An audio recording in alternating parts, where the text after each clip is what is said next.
What's up, YouTube? It's your boy Smooth Malku coming at you again with another Diablo 4 video.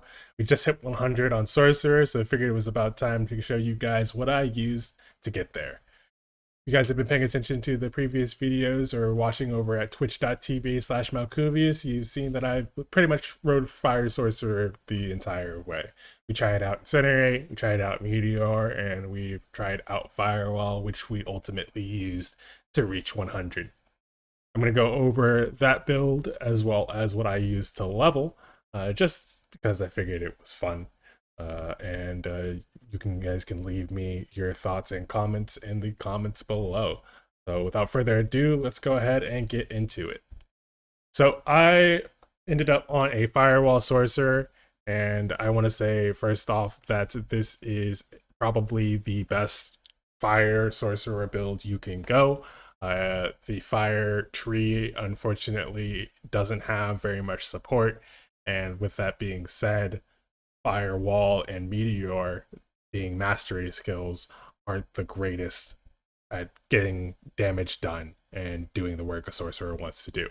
Sorcerer as a class needs some love and needs to be looked at, but fire especially needs even more so, I feel, because as it stands, it just can't perform with even the highest tier sorcerer build. So, but I still had fun, I want to say, and I was able to clear 60s and low 50s on my sorcerer with relative difficulty. And though that's not the highest tier of Nightmare Dungeon, it is still enough to get done and see exactly what you're be dealing with in the higher echelons of endgame. So let's go ahead and go over the skill tree and what skills I used. I will not be going over how I leveled right now, but I will at the end of this video, if you are interested, show off my leveling build as well. We're going to have 2 points put into Firebolt. This is purely just so that we can get down to the core skill, so you don't need to pay attention to what the skill is here at all. You can put this 2 points into any of those basics as long as you can get down to the core tree. And in that core tree, we're going to put 3 points into Potent Warding, which is going to give us more resistances, but resistances are fundamentally busted right now. We hope that it's going to get fixed. They said that they're looking into it, and it should be fixed around the beginning or in the middle of season 2. So we'll see when that happens. But for now, the skill is really not doing that much either. But instead of just going for a little bit of mana, I feel like having this here can at least make a little bit of a difference. So we put 3 points into Potent Warding and 1 point into Devastation to move on down to our defensive skills. Now, if you paid attention to pretty much any sorcerer build in Diablo 4, they take all 4 defensive abilities, and this is because the sorcerer is a fundamentally squishy class, not just due to the nature of the fact that we take glass cannon, but also due to the fact that the defensive stat that we scale off of resistances are fundamentally broken.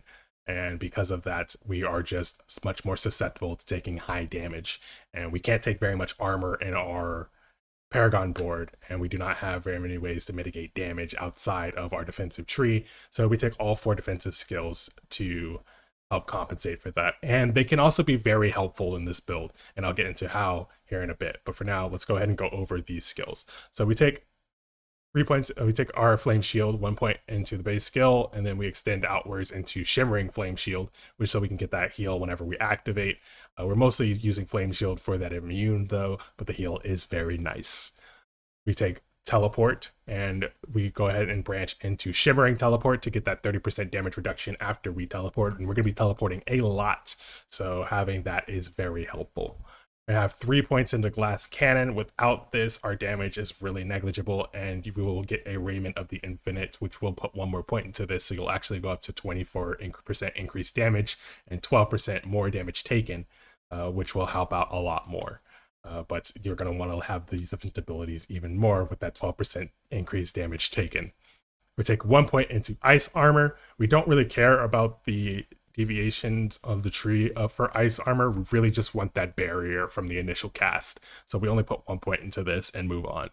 We're taking into Frost Nova, and we are most definitely branching down into that Vulnerable, as this is our only way to proc Vulnerable in the build.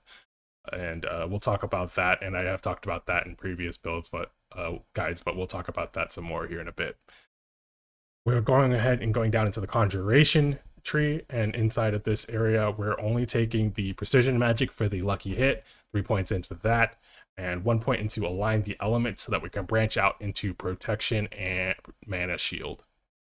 Mana shield is going to give us that damage reduction, which is going to help us survive after we spend 100 mana, which we will be doing very easily.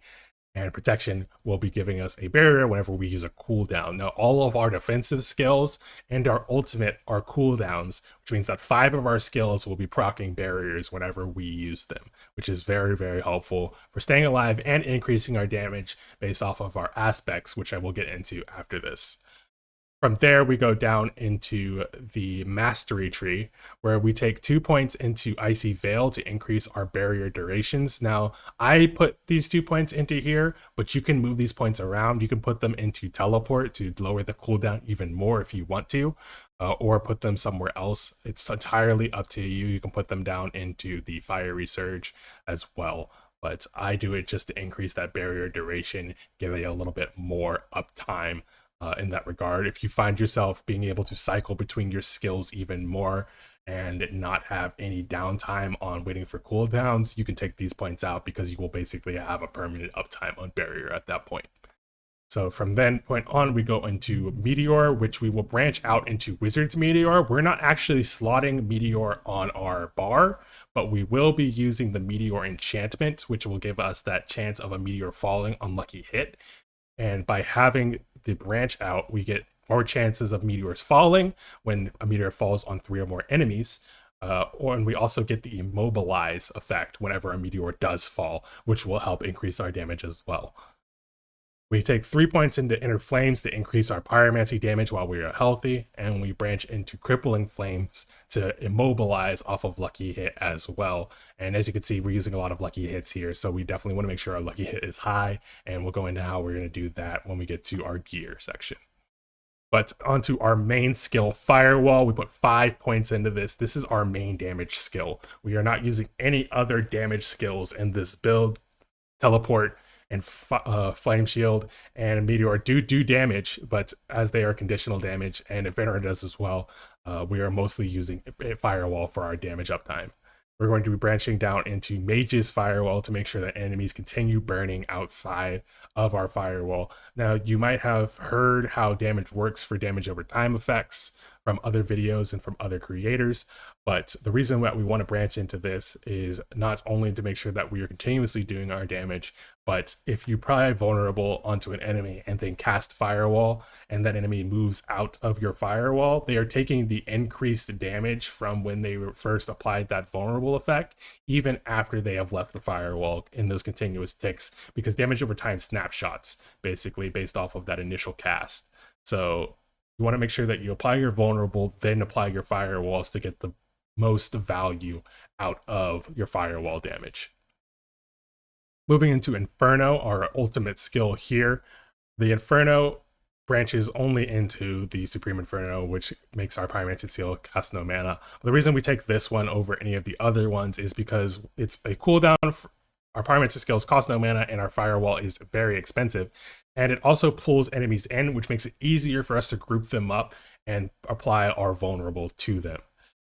Then from there, we go into Fiery Surge, just 1 point into this. Like I said earlier, you can put 3 points into it by taking those points out of Icy Veil and putting them into Fiery Surge. That'll increase your mana regeneration whenever you kill a burning enemy, but more than likely you will not need this. So I only put 1 point into that so that I can branch down into Endless Pyre, which increases our burning damage over time to enemies as long as they remain burning, and into Warmth, which gives us healing for every burning enemy. This is our only source of healing in the build outside of pots and any passive healing you take from your gear. So we want to make sure that we have this so that we don't have to keep spamming our pots to get that little bit of healing done. And of course, we're going into the Combustion passive, key passive here, because, well, we are doing a burning build. All of our damage is burning. So we want to make sure that we can get as much uptime on burning damage as we can. And Aces Furiosity doesn't help us here as we cannot critically strike. So we take that point into Combustion to make sure that we can increase our burning damage over time as we are doing damage. Moving onwards, we're going into the gear and skills section. We're going to the Paragon board after this. I want to go over into this because I feel like these are a bit more important. We're going to go into the Frost Blitz aspect on our helmet. And this is so that we can have those double charge of Frost Nova. Having that, it makes a big difference when you're dealing with large waves of enemies, being able to apply Frost Nova twice. And because Frost Nova's cooldown does decrease when you kill frozen enemies, being able to cast it twice and then killing all those frozen enemies typically means that you will have another cast of Frost Nova after that. So you can get like upwards of 3 to 4 casts of Frost Nova cycling up if you can time them correctly. We're going to want maximum life, total armor, and cooldown reduction on our helmet, and then you can take intelligence or a dump stat for the last one. Typically, you'll want intelligence or all stats here. Moving on, we're going to take our Raiment of the Infinite. This is the only unique we use in the build. If you can get a Shaco, obviously you're going to want to get that Shaco, and in that case you'll take off Frost Blitz and you just won't need it most likely because those +4 into ranks makes a big difference on cooldowns. So you just won't need to use Frost Blitz at that point, and you can put in Harlequin's Crest instead. But Raiment of the Infinite really turns this build on. If you get one of these, I recommend using it even if it is a little low for your build. The ability to teleport in and pull enemies in and then Frost Nova them and then do your damage combo is a big difference from not having this. It makes clearing rooms significantly easier, and stun locking enemies is really the best way to stay alive on this build. A lot of our damage is also rooted from CC, so it makes a big difference as we get that intelligence, damage to close enemies, and damage to stun enemies while wearing this chest piece. Moving on, I take the Exploiter's aspect on my gloves. This gives you a 20% increased crowd control duration, and then when enemies do go unstoppable, you do get increased damage. Now, the regular mobs you face against, you're just getting that bonus crowd control duration, which is really, really good. The longer enemies are crowd controlled for, the more damage you will do to them. And when the bosses will do, due to the fact that you cannot CC lock bosses, eventually they will go unstoppable, and having that increased damage while they are unstoppable helps mitigate the fact that you are not doing that increased damage from them being CC'd. Moving on, we got on our pants Aspect of Disobedience. Aspect of Disobedience is probably the best defensive aspect in the game. It is an amazing aspect that has stacking armor, and having that means that we can get that bit of armor that we cannot get from other sources. So I definitely recommend taking this on your pants if you can. And from my boots, I take Aspect of Fortune, increasing my lucky hit chance while I have Barrier active. You can take this one, or you can take the Firewalker's aspect, which allows you to make yourself immune. Which allows you to walk through and root and immobilize enemies when Fire Shield is active. Now, Fire Shield's cooldown is pretty long, which is why I don't use that aspect normally. I use this one to try to get my lucky hit chance up to as close to 100% chance of a lucky hit happening as possible. So I recommend using this one on your boots. I use Conceited on my forehand weapon. This deals increased damage while you have a barrier active, and we almost always have a barrier active, so I definitely recommend using this. You're going to want to look for critical strike damage, vulnerable damage, damage over time, and intelligence on this weapon, because these are your primary damage stats. This covers all of your buckets and covers all of the ways that you deal damage. So you definitely want to look for this. You can also look for damage to burning enemies instead of damage over time, though damage over time is a bit better in regards for the firewall build. Next, we go into Aspect of Control on the Amulet. You deal 25 to 35% more damage to immobilized, stunned, or frozen enemies. We do all 3 of those, so we are almost always getting that bonus whenever we are dealing damage, unless it is an unstoppable enemy, and for that we have that Exploder's aspect like I mentioned before, so this is very helpful. You can go for movement speed, mana cost reduction, ranks of all defensive skills, and ranks of all mastery skills on this. You can swap that movement speed for cooldown reduction or the mana cost reduction for cooldown reduction, whichever one you feel more comfortable swapping. I went for a movement speed and mana cost reduction here because I felt like I already had enough cooldown based off of the ranks in all skills. I'm cycling pretty often, and that mana cost reduction is the highest mana cost reduction you can get on a piece of gear for your build.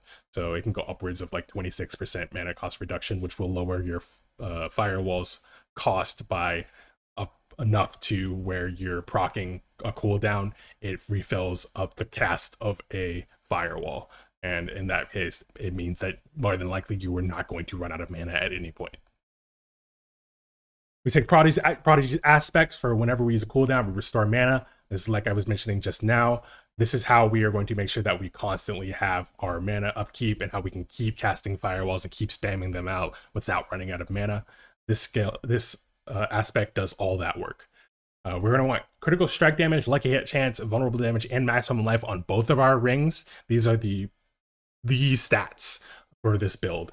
Lucky hit chance is absolutely necessary. Critical strike damage and vulnerable damage are basically the only other ways we can branch out to other buckets because vulnerable damage is the only way we can branch out to another bucket because we do not proc vulnerable, but we need to have that critical strike damage for one of our legendary nodes, which I will get into once we get to the Paragon board. We have that smiting aspect. We have this for increased critical strike chance against injured enemies. That doesn't matter. We don't do critical strike, but what we do have is that increased crowd control duration. Now, stacking this with the exploiters aspect gives you a 60% increased crowd control duration if you have perfect rolls on these aspects, which means that you are getting a lot more damage output overall to all enemies you encounter because they are being CC'd and stuck in CC for a longer period of time. So you want to make sure to get this on your ring as well. And the last aspect we're looking for here is Storm Swell, which deals increased damage to vulnerable enemies while you have a barrier. Like I mentioned before, we want to have that increased damage, and we're almost always going to have a barrier, so it's really nice to have. And for our offhand, we're looking for cooldown reduction, mana cost reduction, lucky hit chance, and intelligence. Excuse me. There's not much else on a main hand offhand weapon that you could look for. You get lucky hit chance to restore primary resource as well if you would prefer to have that on your offhand, and then you can go to lucky hit chance to restore primary resource on your gloves and on your offhand as well. I think that's what I currently have in game right now. This will you'll be close to 100% lucky hit chance, so it's fine to drop that for more primary resource regeneration if you feel like you're running out of mana even a little bit. Our pants are pretty much our only piece of gear that has defensive stats because we are taking Raiment of the Infinite. We have attack speed, intelligence, lucky hit chance, and that chance to restore primary resource on our gloves. So we don't have really any defensive stats here. It's almost all damage stats. And so our pants are doing the heavy lifting in that regard. But if you're cycling well enough, you're going to have a barrier up, you're going to be moving around a lot, you're going to be seeing enemies a lot. So in a lot of cases, you don't need to worry about that damage reduction. In a lot of cases, it's not going to matter, unfortunately. You will, if you're going to get one shot, you're going to get one shot regardless of whether you have that defensive stat. Now, you can take points out of Glass Cannon and take off Raiment of the Infinite and go for a more damage reduction heavy chest piece. You will be a lot tankier, but you will do significantly less damage. So it will take more time to kill a lot of things. And it's really just what you are more comfortable dealing with at that point. We're putting amethysts in our weapons for more damage over time, and we're putting rubies in our armor for more life overall. Protection does scale off of bonus life for barriers, so that's helpful for generating and helping a little bit more defense in that regard. And we are taking skulls in our jewelry, as this is one of the only ways for us to get bonus armor. Onto the Paragon board. So for our first tree, you're just going to try and follow along this as best as possible. All of these points are in a pretty necessary position, and I followed this and created this diagram basically using the maximum amount of points to grab every single node that we want. So the first glyph you want to put in on your starting board is Adept. This one here only goes up to level 20 right now, but you're going to want to get that up to level 21 for all these glyphs. 21 is the maximum. 15 is when they do expand out their range from 3 hexes to 4 hexes. So level them up to 15 a piece once they've each gotten to 15, then focus on maxing them out one by one, starting with Adept here. This is going to give us an increased area for our firewalls and also increased damage, which is absolutely necessary in regards to how much damage we are doing. It just really, really helps on making sure that we keep enemies in our firewalls and that we hit as many targets as we can with them. Moving on into our next board, we're going into Burning Instinct. Burning Instinct is our bread and butter board. This is absolutely necessary for the build. Without this, we do so much less damage. It's laughable. It's no contender. They fixed it recently, so it actually does now count your base critical strike damage as well as any bonus critical strike damage, but it increases your burning damage based off of your critical strike damage. And also your intelligence. So you want to get your intelligence as high as possible. I have 1030 intelligence on my sorcerer right now in game, and I have a 475% increased burning damage from this node alone. So as you can see, that is a huge number and makes a big difference on overall damage. Inside this board, we're going to go into the control glyph. This is going to give us increased damage to crowd controlled targets, and our targets are almost always crowd controlled. And the additional bonus is a 20% increased damage to stunned and frozen enemies. So whenever you teleport in, they are stunned, and whenever you Frost Nova, they are frozen. So you're getting that 20% basically as you're cycling through your abilities. From here, we're going to go into Searing Heat. We don't really get benefit from the Searing Heat legendary node, but the rare nodes are very beneficial for this build. The Flame Touched node, the Combustion node, and the Pyromancy node all give fire damage and fire damage over time, so we absolutely want these. And the Searing Heat node, while it doesn't really benefit us that much, we do get that increased critical strike chance when our meteors fall, though we're not casting them, so we do not stack it up usually as high. We're going to put in the exploit glyph here, and do note that this exploit glyph is different on Sorcerer and Necromancer than on the other classes. It does not proc vulnerable when we do damage. It only increases our damage to vulnerable targets and increases our damage whenever we deal damage to vulnerable targets. So you're going to want to max that out and then move on from there up into the Frigid Fate board. We do not care about the Frigid Fate node at all. As we are not dealing cold damage at all, we're only doing fire damage. But what we do care about is this weakness rare node, which increases our vulnerable damage. We're going to put the Tactician glyph in here to boost that vulnerable damage up. I believe I'm at 45% vulnerable damage on my sorcerer right now with this Tactician node maxed out to 21. And so you also get that 10% increased damage for 4 seconds after casting a defensive skill, which we have 4 of. So you're going to be getting this bonus quite often, and it's very helpful for making sure that you are doing as much damage as you can. Going back to the Burning Instinct board, we're going to go up from the other side and into the Enchantment Master board, where we're going to put in the Torch glyph, which will increase our burning damage overall, which helps out with increasing the firewall damage, and also increases our damage per nearby burning enemy up to 12.5%. So you're going to have a lot of enemies burning if you're in a room with high density, and so you're going to be maxing out this bonus very often. We move up into the Sufficed Resilience node, which will give us increased resistance to all elements and damage reduction, damage over time reduction. And onwards into the Enchantment Master legendary node, which will increase our enchantments by 20% strength. This will boost your Meteor Lucky Hit up to 10% from 8%, and will boost your firewall spawn rate up from 5% to 6%. So really helpful for our enchantments, which will also increase our damage overall. That's it for this build. Thank you all for tuning in, and I really hope that if you do get a chance to try it out, you do enjoy it. I'll now go over the leveling build I used, which I thought I had a lot of fun with, but you're going to want to switch off of that and into this pretty much right once you enter into World Tier 4. So I'm going to go ahead and go into that. You can check the timestamps below if you want to just skip to the end. But if you did enjoy this video, please be sure to leave a like and subscribe to the channel for more Diablo 4 content. Okay, on to my leveling build. So this is the build I used to go up from 1 to 60, essentially. I went and did all of the Paragon points in World Tier 3 before I even finished before I even got to 60, I was already done with all of the renown and all of the statues of Lilith. So I had all of the skill points and all the paragon points before I even went into World Tier 4, I believe.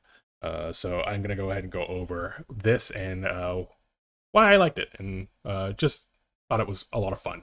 Essentially, the idea is that we're, besides Firewall as our main skill, we're also using Incinerate, and they're going to work in tandem whenever we use Inferno.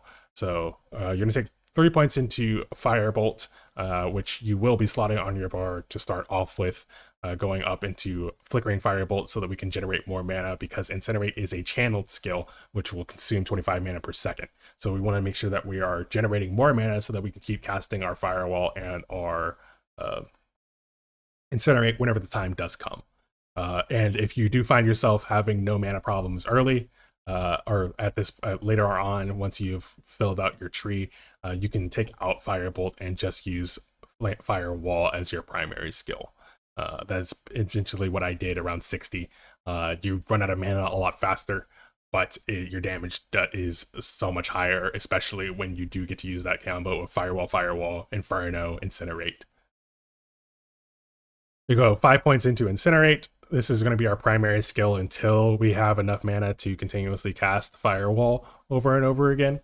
So you want to put 5 points into that and go into the Destructive Incinerate, and which just gives you a little bit of damage reduction while you are channeling. And we don't take ice armor in this area. We don't really need it early on.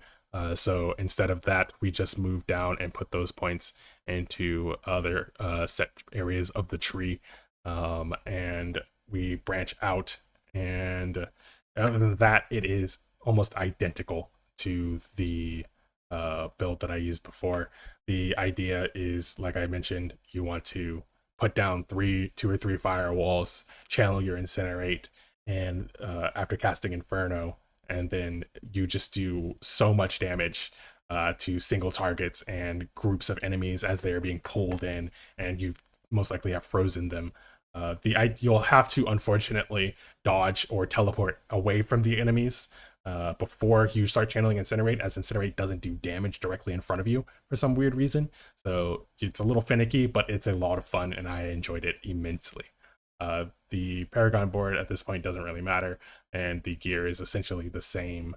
So I'm not going to go ahead and cover over those, but I do hope that you guys get a chance to try this out. And I hope that they show some love to Incinerate in the future, because unfortunately the act of standing still and doing damage and the end game just doesn't work. The damage that you're taking is just too high, and you can't mitigate that damage pretty much at all. If this made you immune while you casted it, it would be a lot better. But they would probably need to up the mana cost by a ton so that you can't just generate as much mana as you are casting by cycling through your defensive skills. But if you didn't, like I said earlier, if you did enjoy the video, I hope you enjoyed the video. Apology, I hope you enjoyed the video. Please be sure to leave a like and subscribe for more Diablo 4 content. Leave a comment below if you have any questions. And I will see you all in the next one. Peace!